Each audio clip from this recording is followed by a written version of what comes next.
Hello friends, आज से हम यूट्यूब पर अपना एक नया चैनल बनाने जा रहे हैं जिसका नाम है हिंदी बेस्ट कहानियाँ।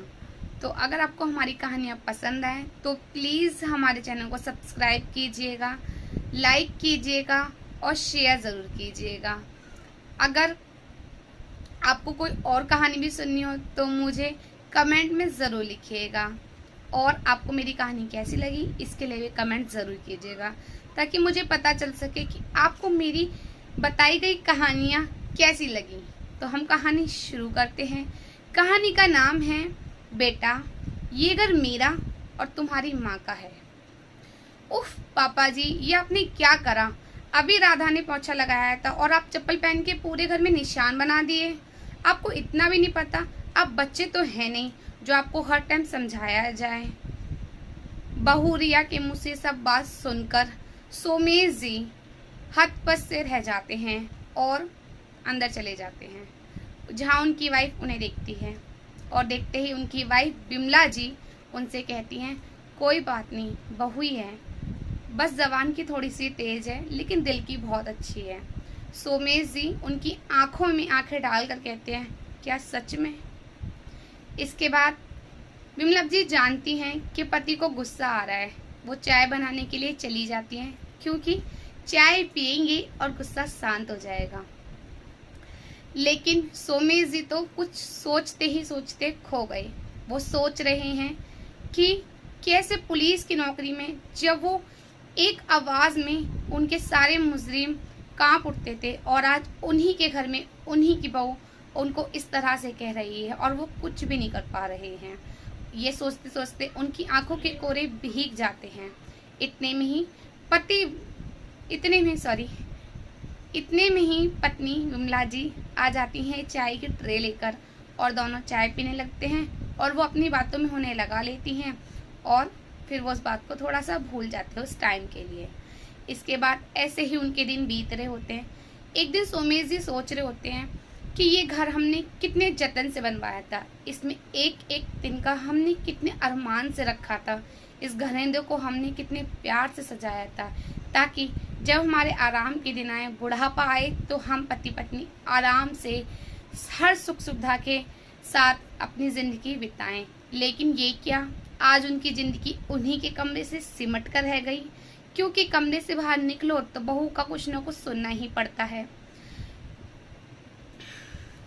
बाहर फायर बिट लगवा रखी थी ताकि सर्दियों में मूंगफली, भुनी हुई मूंगफलियां खाएंगे, लेकिन बहू को पसंद ही नहीं है। वो चिमनी वैसी की वैसी ही पड़ी है, एकदम उजली, क्योंकि बहू को वो वैसी ही पसंद है।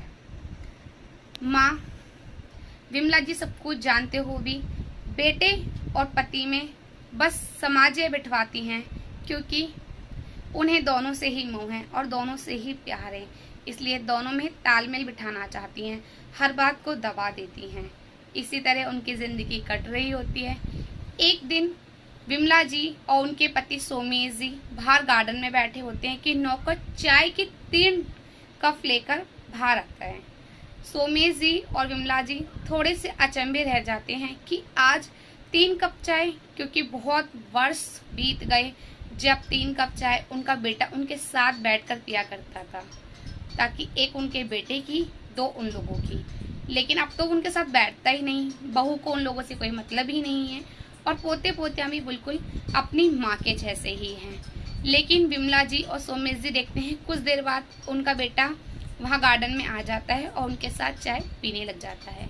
थोड़े से हालचाल वगैरह के बाद विमला जी तो चुप्पी तोड़ती हैं और बेटे से कहती हैं, जगदीश, अगले महीने तुम्हारे साले की शादी है ना? जगदीश बोलता है, हाँ, उसी के बारे में बात करने आया हूँ। वो क्या है कि रिया के मम्मी पापा कह रहे थे कि लड़की इसी शहर की है तो उन्हें ज़्यादा दिक्कत ना हो, इसीलिए शादी वो इसी घर से करना चाहते हैं। तो उसके विमला जी और सोमेश जी बहुत खुश हो जाते हैं और कहते हैं, ये तो बहुत खुशी की बात है, हमारा घर भी एकदम झूम उठेगा, धूमधाम, शादी की धूमधाम हुए तो वर्षों बीत गए, हमें भी बड़ा मज़ा आएगा ऐसे में। लेकिन जगदीश कहता है, जी नहीं, आप लोग कुछ दिन के लिए दीदी के घर चले जाइए, क्योंकि आपका कमरा भी उन लोगों के काम आएगा।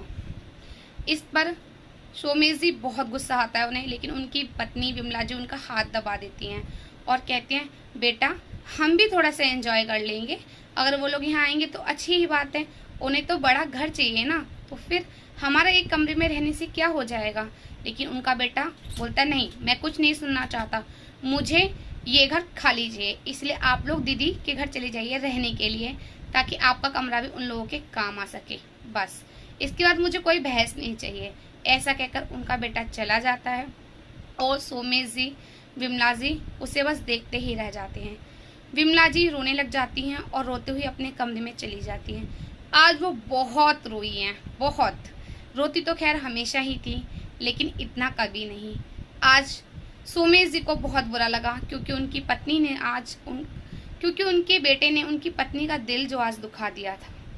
इसके बाद सोमेश जी अंदर आते हैं और अपनी पत्नी विमला जी को समझाते हैं और कहते हैं देख विमला, ये वही बेटा है जिसके लिए हमने सारी सारी रात जगह जगह के निकाल दी, हमने इसके लिए कितना कुछ किया, कितनी दुख तकलीफें झेली, लेकिन आज बुढ़ापे में जब हमें इसके सहारे की ज़रूरत है तो आज ये हमें हमारे ही घर से इस तरह निकल जाने के लिए कह रहा है। कोई बात नहीं, अभी मैं जिंदा हूँ, मैं तुम्हारे साथ हूँ, मैं कुछ ना कुछ ज़रूर करूँगा, तुम टेंशन मत लो। ऐसा कहते ही सोमेश जी उन्हें उनके कंधे पे हाथ रखते हैं और उन्हें आश्वासन देते हैं। अगले ही दिन उनका बेटा, बहू रिया और पोता पोती कहीं घूमने जा रहे होते हैं। तो विमला जी कहती हैं बहू कहाँ जा रही हो। बहू चिढ़कर कहती है अपने मायके, और वहीं पर रह के आऊँगी कुछ दिन के लिए, ताकि हमें थोड़ी शांति तो मिले, आप लोगों से छुटकारा जो मिले, और चले जाते हैं। बाद में सोमेश जी उठते हैं तो कहते हैं आज पूरा घर खाली है, कोई दिखाई नहीं दे रहा, तुम्हें पता है कोई सब लोग कहाँ गए हैं। तो उनकी पत्नी विमला जी कहती हैं कि जगदीश अपनी ससुराल गया है बच्चों और बीबी के साथ, और कुछ दिन वहीं रहकर आएगा। सोमेश जी कहते हैं चलो ठीक है। उसके बाद वो लोग विमला जी और सोमेश जी रामेश्वरम चले जाते हैं, और जब उनका बेटा, बहू और बच्चे घर लौट कर आते हैं तो घर के गार्ड के पास एक चाबी होती है और एक चिट्ठी होती है जो उनके पिता ने उनके बेटे के लिए लिखी होती है। वो उस चाबी को अपने हाथ में लेता है और चिट्ठी को खोलता है और चिट्ठी को पढ़ता है। उसमें लिखा होता है बेटा जगदीश, मैं तुम्हारा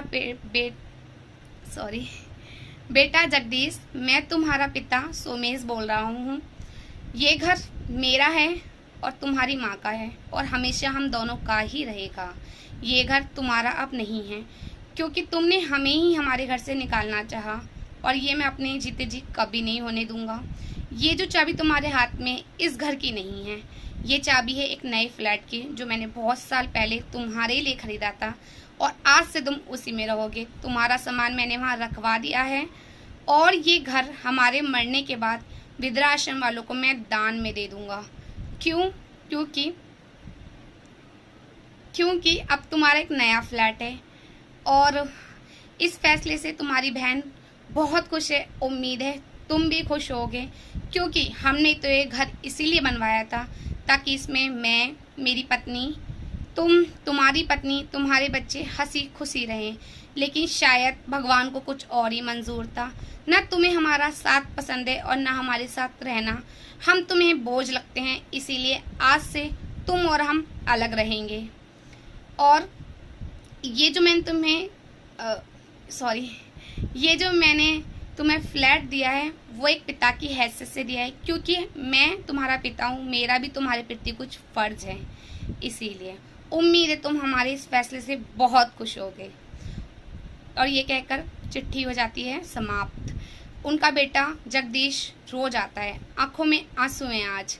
क्यों ये नहीं पता, शायद बड़ा घर हाथों से चला गया इसीलिए, या एक छोटा सा घर मिल गया इसीलिए, या अपनी गलती का एहसास हो गया इसीलिए।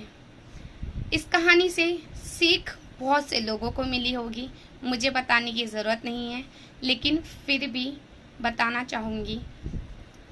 हमारे माँ बाप हमारे लिए ज़िंदगी भर करते हैं, वो कितना कुछ झेलते हैं हमारे लिए, और जब वो बूढ़े हो जाते हैं तो उन्हें भी हमारे सहारे की ज़रूरत है। हमें उन्हें सहारा देना चाहिए, बूढ़े माँ बाप को बोझ नहीं समझना चाहिए। वो ज़िंदगी भर करते हैं तो हमारे भी उनके प्रति कुछ फ़र्ज है, उसे हमें निभाना चाहिए। उन्हीं के साथ कभी गलत व्यवहार ना करें। ताकि उन्हें ये एहसास ना हो कि हमने कितने लाड प्यार से अपने बच्चों को पाला, कोई कमी महसूस नहीं होने दी और आज हमें हमारे बच्चे कैसे कह रहे हैं। इसीलिए अपने बूढ़े माता पिता की सेवा करें, सम्मान करें और उन्हें अपने साथ ही रखें, जितना हो सके उनकी सेवा करें। चलिए इसी कहानी के साथ मैं आज की कहानी समाप्त करती हूँ।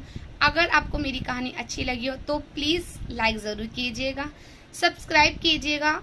इससे ये क्या होगा कि अगली बार जब भी मैं कोई कहानी अपलोड करूँगी तो आपको उसकी नोटिफिकेशन सबसे पहले मिल जाएगी। और हमारी कहानी शेयर भी ज़रूर कीजिएगा और कमेंट ज़रूर कीजिएगा ताकि मुझे पता चले कि आपको मेरी कहानी कैसी लगी। इसके साथ अगली कहानी में फिर से मिलेंगे, तब तक के लिए राधे राधे।